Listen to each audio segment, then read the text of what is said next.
The fastest way to speak English like a native. Oh, I have to be honest, when I saw that title in our stack for today, my first reaction was yeah. like a full-on eye roll. Yeah. It just screams clickbait. Oh, It well, screams, buy my magic potion and you'll be fluent in 3 days. We see this kind of stuff all the yeah. time, right? It is a massive claim. And, usually you'd be absolutely right to be skeptical. Most of the time, fastest just means lowest quality.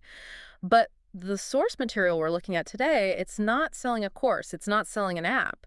It's outlining a very specific, almost mechanical technique called shadowing. Hmm. And what grabbed my attention wasn't the marketing, it's the logic behind it. And that's the only reason we're doing this deep dive. Because once you actually read the methodology, it stops sounding like a sales pitch and starts sounding like, well, like a physical workout. It's a perfect analogy. It's really intense. It's not listen and learn. Yeah. It's more like listen and keep up or you're going to fall off the treadmill. Exactly. And that intensity is actually why the source argues it works so fast. It effectively claims we've been learning languages completely backwards. We treat it like an intellectual subject like history or math where you just memorize data. But this technique treats language like a sport. It's all about muscle memory, reflex, and rhythm. Okay, so the mission for today is to figure out if this shadowing thing is really the magic bullet or if it's just a good way to annoy everyone on the bus while you're muttering to yourself. We're going to break down the rules, and there's some really strict rules here, and see why this specific method claims to bridge that gap between understanding English and actually sounding like you were born speaking it. And that gap is where most people get stuck. We all know people who can read English perfectly, understand every word of a movie, but, when they open their mouths, it's halting. It's broken. Shadowing is designed specifically to fix that one problem. All right, let's get into mechanics. Because on paper, the definition looks, I don't know, deceptively simple. The source defines shadowing as a speaking practice technique where, and I'm quoting here, audio plays and speech follows at the same time. At the same time, that is the phrase that changes everything. But wait, at the same time? That sounds so counterintuitive. I mean, in every language class I've ever taken, it's call and response. The teacher says, where's the library? Then there's silence. Then the class drones back, where's the library? You listen, you process, you repeat. Yeah. This source is saying, don't do that. It's saying that listen then repeat is actually damaging your ability to be fluent. Think about what happens in that silence, in that gap between the teacher speaking and you speaking. Well, What does your brain actually do? and I'm thinking, I'm remembering the words. I'm probably translating it back to my own language to make sure I got it right. Yeah, precisely. You are analyzing, you are translating, you're using your inner voice. And the argument here is that as long as you are translating, you are not fluent. The shadowing technique demands simultaneous action. You speak while the audio is playing, specifically to jam that signal. So it's like jamming a radio frequency. Yeah. You're occupying the voice so the little translator in your head can get a word in. That is the theory. It forces a direct connection between the part of your brain that hears the sound and the part that moves your mouth. There's no pit stop in the analytical part. The source calls this connecting listening and speaking. But I kind of like to think of it as short-circuiting your own doubt. Okay, but just practically. Yeah. Talking over someone feels rude. It feels chaotic. If I'm listening to a podcast and I start talking over the host, I'm not going to hear what they're saying as well. It feels incredibly rude. It goes against all our social conditioning, right? We're taught to listen, wait for a pause, and then speak. But you aren't having a conversation here. You are mimicking. Think about like a musician playing along with a track. If you're learning a guitar solo, you don't play a note, pause the music, play your note, then unpause. You play with the track. You let it guide your hands. You're riding the wave of the sound. So I'm not really listening for information. I'm listening for the sound itself. You're listening to the physical reality of the language. Yeah. And this leads us to what is, I think, the most controversial part of the technique. The source calls it the golden rule. And honestly, this is the part that stresses me out just reading it. Oh, I know what you're talking about. The learner does not pause the audio. Never. Pause. That gives me anxiety just hearing you say it. My thumb basically lives on the space bar when I'm studying something. If I miss a word, or if they say a word I don't know, my instinct is to stop. Right. I need to go back, I need to look it up, I need to catch the ball I just dropped. But this rule says, just let the ball drop. Let it drop and keep running. This is so crucial. Why do you want to pause? You want to pause to regain control, to understand 100%. But the source argues that the pause is a crutch. The moment you hit pause, you drop out of the flow of the language and you're back in study mode. Right. Real conversations don't have pause buttons. If you're talking to a native speaker and you miss a word, the conversation just keeps moving. You have to adapt. You have to guess. You have to stay in the rhythm. So by refusing to pause, you're basically training your brain to stop panicking. You are building speaking control under pressure. It's resilience. If you miss a word while shadowing, you can't stop to worry about it. You have to jump back in on the next word. It forces you to prioritize the flow over the content. And for a lot of learners, that is a terrifying shift. They're perfectionists. They want to get every syllable right. Shadowing says, perfection is the enemy of rhythm. Perfection is the enemy of rhythm. I like that. Mm. I really like that. Because I can pronounce words perfectly in isolation. I can look at a flashcard and say, comfortable, perfect. But if I try to put it in a fast sentence like, are you comfortable with that? It just falls apart. And that is exactly why the source emphasizes the next requirement. Speed and sound are matched. Right. So it's not just about saying the words. It's about matching the exact delivery of the speaker. This is where we get into the difference between pronunciation and prosody. Most people study pronunciation, how to make the sound, how to shape your vowels, and that's important. But prosody is the music. It's the rhythm, the stress, the intonation. Every language has its own song. English is stress-timed. We speed up and slow down based on which words are important. Other languages, like Spanish or Japanese, are more syllable-timed, like a steady beat, a metronome. And if you speak English with a metronome beat, you sound like a robot. Or you just sound foreign, even if your grammar is perfect. The source points out that shadowing supports rhythm awareness. By forcing you to match the speed of a native speaker without pausing, you have no choice but to adopt their rhythm.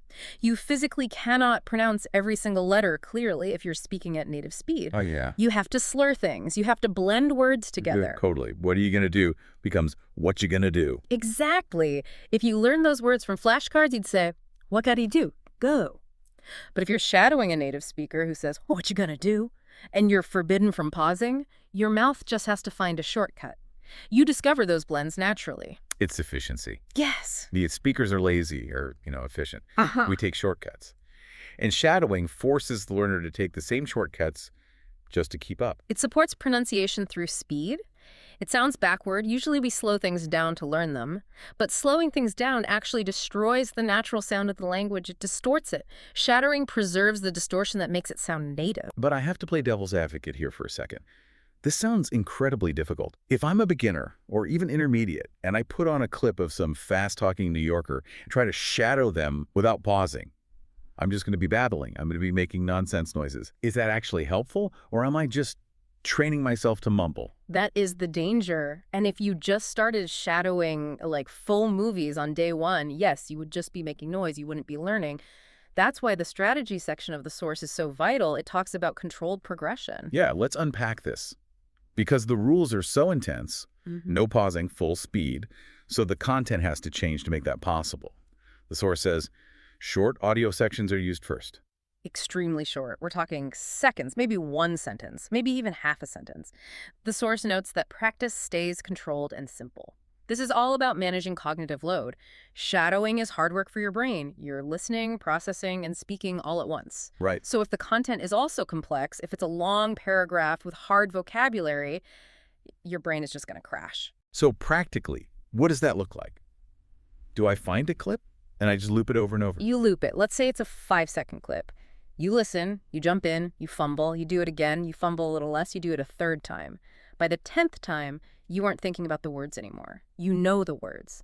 You are locking into the rhythm. You're matching their breath. You're matching the emotion. It's almost like acting. It is acting. You're inhabiting the voice of the speaker.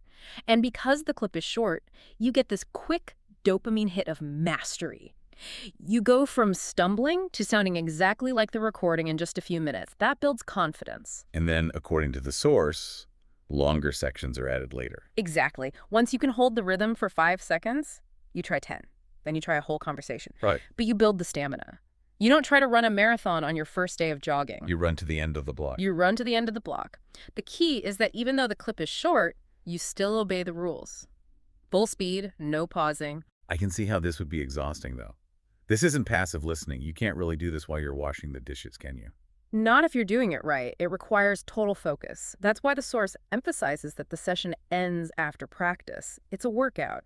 You do your 15 minutes of high-intensity shadowing, and then you stop. But here's the fascinating claim the source makes about what happens after you stop. It says, listening and speaking stay connected. That sounds a bit abstract. What does that mean for the learner in the real world? Well, think about the traditional way we learn. We have input time and output time. I listen to a podcast on my commute. That's input. Then maybe I have a tutor session on Thursday. That's output. They feel like two different skills. They are. They're separate silos in your life and in your brain. You aren't using the same neural pathways. I can understand way more than I can actually say. Yeah, that's the gap. That's the gap. Shadowing bridges that gap because it forces input and output to happen at the exact same moment. It fuses them. So after a few weeks of this, you start to find that when you listen to English, you can almost feel the words in your mouth. And when you speak, you can hear it more clearly. You've broken down the wall between what I hear and what I say. It effectively removes that translation layer. It removes the friction. It shifts your identity, in a way. You stop being a student who decodes messages, and you become a speaker who produces sound. Okay, let's just recap this because we've covered a lot of ground, and I want to make sure everyone has a clear roadmap. We started with this really bold claim, the fastest way to speak English like a native. And we found the secret isn't a magic pill, it's a high-intensity exercise. It's a mechanical intervention. Right. So point one, the mechanism is simultaneous action. You are not an echo. You are a synchronized swimmer. You speak with the audio, not after it. And that jams the translation signal in your brain. Point two, the golden rule, never ever pause. The pause is your enemy. It's where you translate, and translation is slow. You have to be comfortable with the chaos of keeping up. Exactly. And point three, match the speed to master the rhythm. Don't focus on pronouncing every single letter perfectly. Focus on the melody. If they blend words, you blend words. If they slur, you slur. You're cloning their voice. And finally, start small. Controlled progression. Use those short loops, 5 or 10 seconds, so you can actually succeed without burning out. Build the muscle memory before you try to lift the heavy weights. It really does sound like a workout plan. But instead of abs, we're building, I don't know, tongue agility. You're building a native voice. I'll take it. This whole conversation, it's made me rethink how I approach learning new things in general. We're so obsessed with understanding everything intellectually first. We want to read the manual before we turn on the machine. Right. But shadowing suggests that sometimes you just have to turn the machine on, let it shake your hands around until you get the feel of it. That's a great way to put it. Fluency is a physical capability. It's performative. You can't study your way to a good accent. You have to physically train for it. So here is the challenge for everyone listening, and I'm including myself in this. Find a piece of audio today. It can be from a movie you love, a news clip, whatever. Just make sure it's a native speaker. Pick 30 seconds and just try to shadow it. And don't hit pause. Do not hit pause. See how much your brain fights you. See how badly you want to stop and translate, and then don't. Just ride the wave. I have a feeling it's going to be frustrating, but also weirdly exhilarating. It's the difference between watching the dance and actually dancing. There you go. Stop watching, start dancing, and let us know how it goes. Thanks for diving deep with us today on the shadowing technique. We'll see you next time. See you next time.